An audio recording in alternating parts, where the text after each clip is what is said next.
Hi friends, welcome to my channel. Lakshmi Baramma ನಾಳಿನ ಸಂಚಿಕೆಯಲ್ಲಿ ಏನಾಗುತ್ತೆ ತಿಳಿದುಕೊಳ್ಳೋಣ ಬನ್ನಿ.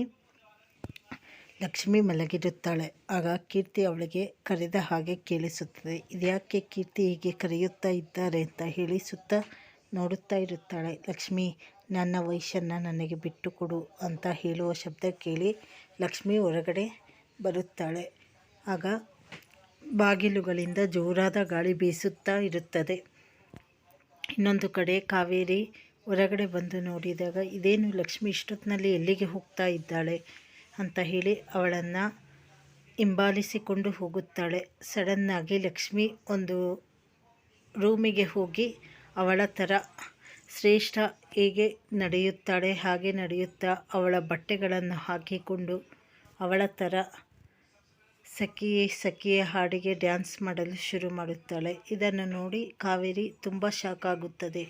ಇದೇನು ಲಕ್ಷ್ಮಿ ಕೀರ್ತಿ ಥರ ಮಾಡ್ತಾ ಇದ್ದಾಳೆ, ಕೀರ್ತಿ ದೆವ್ವ ಆಗಿ ಬಂದಿದ್ದಾಳಾ ಅಂತ ಹೇಳಿ ತುಂಬ ಹೆದರಿಕೊಳ್ಳುತ್ತಾಳೆ. ಲಕ್ಷ್ಮಿ ಹೇಗಾದರೂ ಮಾಡಿ ಅವರಿಂದ ಸತ್ಯ ಬಾಯಿ ಬಿಡಿಸಲೇಬೇಕು ಅಂತ ಹೇಳಿ ತೀರ್ಮಾನ ಮಾಡಿರುತ್ತಾಳೆ.